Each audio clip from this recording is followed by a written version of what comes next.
नमस्कार दोस्तों, स्वागत है आपका हमारे YouTube चैनल पर। आज हम इतिहास के 20 ऐसे चुनिंदा प्रश्नों को देखेंगे जो पिछले 10 सालों में बार-बार पूछे जाते हैं।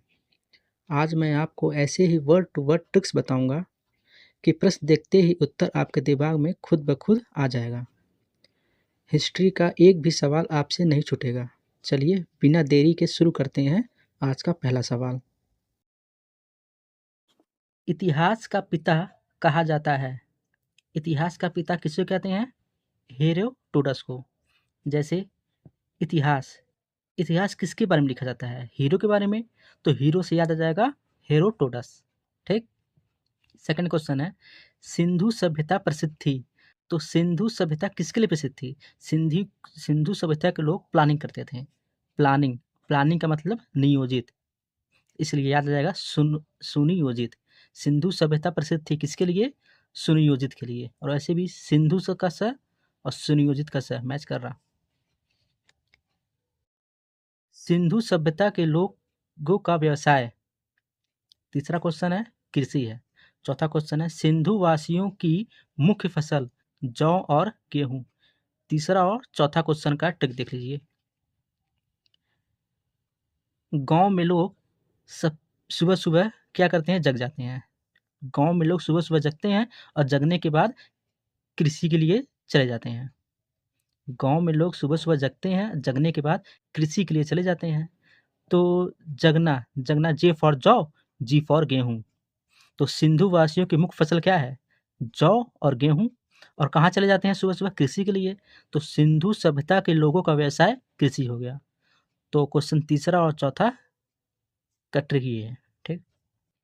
अब पांचवा क्वेश्चन, सिंधु सभ्यता का सर्वाधिक पूर्वी एवं पश्चिमी पुरास्थल है। तो सिंधु सभ्यता का जो सबसे पूर्व में कौन सा स्थल है और सबसे पश्चिम में कौन सा स्थल है, इसके बारे में ट्रिक देख लीजिए। पूर्व में है आलमगीर जो कि मेरठ में उत्तर प्रदेश में है, और पश्चिम में है सुतका गेंडोर जो कि बलूचिस्तान में पड़ता है, पाकिस्तान में। तो ट्रिक देख लीजिए। पूर्वी क्षेत्र के लिए पूर्व में कौन सा क्षेत्र है? तो पूर्व में क्या उगता है? सूर्य उगता है। पूरब में पूरब से सूर्य उगता है। तो जब सूर्य निकलता है तो क्या करता है? पूरी दुनिया, पूरी आलम को उजाला कर देता है। आलम मतलब दुनिया, आलम को ही दुनिया कहते हैं। तो पूर्व से सूरज निकलता है तो पूरी आलम को उजाला कर देता है। आलम मतलब दुनिया। तो पूरब से यानी कि आलम, पूरब से यानी कि आलमगीर। ठीक। और पश्चिम क्षेत्र के लिए देख लीजिए, सुतका गेंडोर। पश्चिम में सूरज डूबता है तो सब क्या करते हैं? सो जाते हैं। पश्चिम में सूरज जब डूबेगा सब सो जाते हैं। सो जाने का मतलब कि सुत जाना, सुत का गेंडोर। ठीक। क्वेश्चन नंबर 6, सिंधु सभ्यता का उत्तरी एवं दक्षिणी पुरस्थल है। क्या है? उत्तरी पुरस्थल मांदा, दक्षिणी है दाइमाबाद। तो उत्तरी का देख लीजिए, मांदा कैसे याद करेंगे? उत्तरी यानी कि नॉर्थ में। नॉर्थ में क्या पड़ती है? ठंड पड़ती है। और जब ठंड पड़ती है तो लोग क्या पड़ जाते हैं? मंद पड़ जाते हैं, इसलिए मांदा। और दक्षिण यानी कि दाइमाबाद, द से दक्षिण, द से दाइमाबाद। ठीक।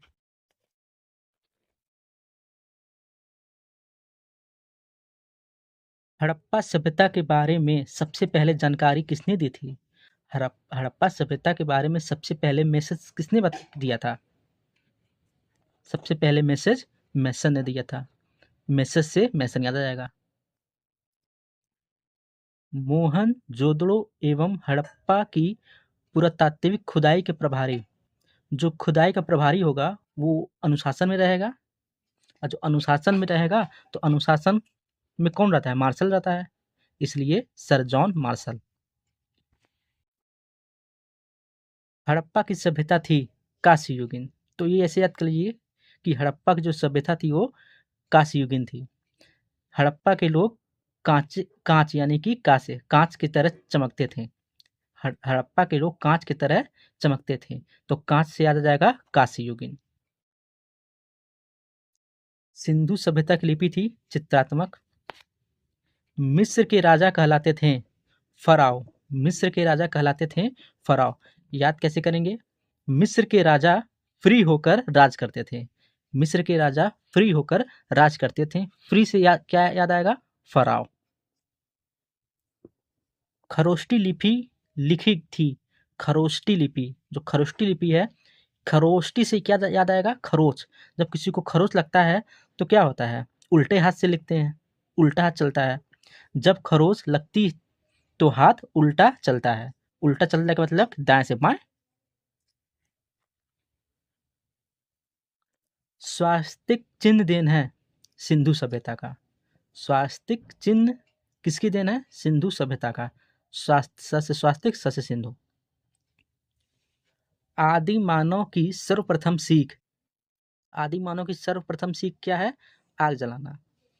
और आग का आविष्कार किसने किया था? पूरा पाषाण काल में हुआ था। ठीक, तो इन दोनों का टिक देख लीजिए। पूरा पत्थर रगड़ा तो आग लगी। जब पूरा पत्थर को रगड़ेंगे तो क्या लगेगा? आग लगेगा। पूरा पत्थर यानी कि पत्थर को ही पाषाण कहते हैं। पूरा पत्थर यानी कि पूरा पाषाण रगड़ा तो क्या लगी? आग लगी। मतलब कि आग का आविष्कार हुआ। पूरा पाषाण काल में किसका आविष्कार हुआ? आग का आविष्कार हुआ। ठीक, आग का आविष्कार पूरा पाषाण काल में। सबसे पहले पालतू बनाया गया तो कौन सा जानवर सबसे पहले पालतू बनाया गया? कुत्ता। ठीक, सिंधु घाटी सभ्यता थी। सिंधु घाटी सभ्यता कैसी थी? आदि ऐतिहासिक थी। इसको अगर से याद करेंगे, सिंधु घाटी के बारे में आधा इतिहास ही समझ में आया। सिंधु घाटी के बारे में आधा इतिहास ही समझ में आया। आधा इतिहास यानी कि आदि ऐतिहासिक था। हड़प्पा स्थित था। हड़प्पा कहाँ स्थित था? रावी नदी के तट पर। देखिए, हड़पना, हड़प्पा से याद आएगा हड़पना। और जब भी कोई इंसान कोई चीज़ हड़प लेता है तो किसके पास जाता है? रब के पास जाता है। तो रब से रावी नदी याद आ जाएगा। सिंधु सभ्यता का प्रमुख बंदरगाह है लोथल। तो बंदरगाह में क्या होता है? शिप आता है।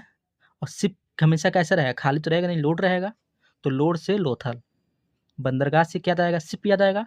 और शिप हमेशा लोड में रहेगा, लोड रहेगा शिप। और लोड से लोथल। हड़प्पा के लोग अनभिज्ञ थे। तो हड़प्पा के लोग क्या कौन सा धातु नहीं जानते थे? लोहा नहीं जानते थे। हड़प्पा के लोग लोहा नहीं जानते थे। एक इसी ट्रिक के बारे में ये छोटा सा पोयम है, देख लीजिए। इतिहास का हीरो हेरोडोटस कहलाया। सिंधु ने सुनियोजित शहर बसाया। खेती में जौ गेहूं उगाया। कांस्य पहनकर ठाठ दिखाया। लिखने में वो चित्र बनाते, लोहे का वो नाम न जानते। बंदरगाह पर लोड चढ़ाया। लोड से लोथल। रावी तट पर हरा समाया। देखिए, हरा, ह से हड़प्पा और र से रावी। हड़प्पा, ये रावी नदी। हरा से याद आ जाएगा, ह से हड़प्पा, र से रावी। आग जलाना पुराना काम। पुराना यानी कि पूरा पाषाण। कुत्ता बना पालतू गुलाम।